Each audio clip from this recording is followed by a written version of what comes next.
Most memorable moment? For me, is yung championship point ko po. Kasi ako po yung last point ng ano. Congrats. Congrats. Yes. For sure po. Si Vanj. Same lang kay Ate Sheena po. Plus, hindi lang kami naka-emote kasi muntik na po mag-challenge. Pero,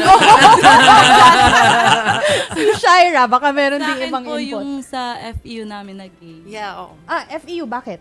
Kasi po, di ba, talo po kami nung Game 1 ng game 1 semis. ng semis. Then Tapos nung bumawi na kami nung Yes. Oo. ano. pangalawang second game. Ano yung vision nyo or gustong mangyari sa women's volleyball dito sa Philippines in the future? I think it will be grow bigger pa po. Since ngayon, especially na ngayon, lumalaki po Ang laki ngayon eh. yung volleyball ngayon, dumadami na yung fans. Gusto na rin madaming nagjo-join ng volleyball. So I'm hoping na maganda yung future ng volleyball. Oo. Go ahead, Vanj.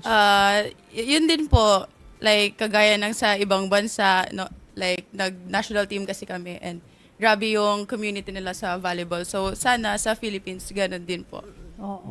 Tutulungan din naman natin sila talaga sa media, di ba? Thank you. Nakasupport dyan. Anong mga challenges ang naramdaman nyo this season? I think for me, mentally po actually. Mentally? Also, physically. Kasi last season po, na-injured po kasi ako nung Game 1 Championship. So, malaking pressure and struggle sa akin yun. Lalo na pag ngayong season na nahirapan kami during elimination. Kasi may talo kami ng first round po, dalawa. So, yung pag second round, gusto talaga namin bumawi. Kasi yung goal talaga namin this season is ma-redeem namin kasi natalo kami championship last season din po. Kasi nag-champion po kami ng 84.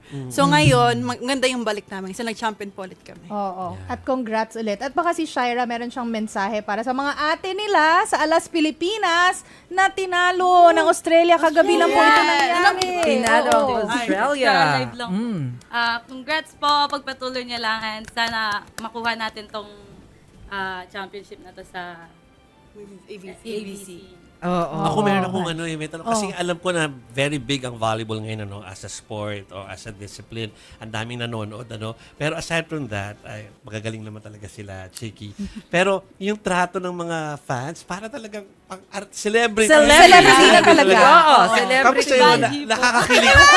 I'm sure nakakakilig yun, di ba? Yung support ng mga fans. Kamusta yung hinaharang na kayo sa labas ng mga Nagpapapicture. ng studio? Ako super grateful po, lalo na po ngayong season kasi yung tawag ng fan namin is Garapata. Yeah. Yung name ng fan namin. So yung fan namin, nag-effort talaga sila. Parang nag-collect ng donation para lang po placards or mga props po para to cheer us po. Oo.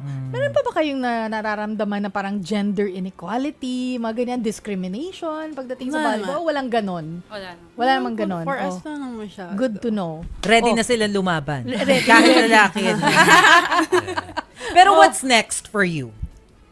For me Nakikita nyo ba nakasama na rin kayo doon sa mga lumalaban sa Australia? Oh. Oh. Sila po actually, last year po, nag-present sila ng Philippines sa AVC din po. Diba kayo? Yeah po. Saan yun sa Thailand? Ba? Sa Thailand, tsaka sa Vietnam po. Oh, bongga. Wala pa naman graduating sa inyo, di ba? Meron pa. Meron po Nag-last si game. Pearl Dinura po, yung libero po namin isa. Oo. Pero kayo, Pero kayo, pwede pa kayong manalo ng next Oo. Isa pa. Oo. Let's see po. That's the goal, Trabaho di ba? muna. Yes, of course. Oo. Syempre, yun yung goal. Yes. Okay. Hindi, pabatiin mo naman sila sa mga garapata. Yun naman ng mga yan. Sa mga garapatas po dyan, hello po sa inyo. Thank you po sa support nyo. Maraming Thank you salamat. po. Social to NU community po, maraming salamat sa support at sa amin. Ayan. Shaira? Yes, yes naman kasi Shaira eh. Thank you po sa lahat. So, ibig sabihin ba ito dahil off-season, more time for gimmick or disiplinado kayo masyado at hindi kayo magi-gimmick at all? Actually, next week po, meron po kaming street victory party po Yes, sa we heard, NU. yeah. Next week po, Tuesday. Bongga. Join po Isasara kayo. daw ang Kasi po, kahawakan. both volleyball men's and women's ng NU nag-champion. Oo, Oo grabe, nga. di ba, bongga? Sila nandito Oo. kahapon. Yes, yung Yes. men's naman. Tapos may Oh, mga ayan. mall tour din po Oh, yeah. kami. Ay, bongga, Next celebrity week, talaga. SM. Di ba? SM yan, SM. Antayin natin ang mga detalye, mga kapatid, ha? Okay. Popost Thank naman you very yan eh. much and Oo. Thank you. congratulations. Thank you po. Thank you po.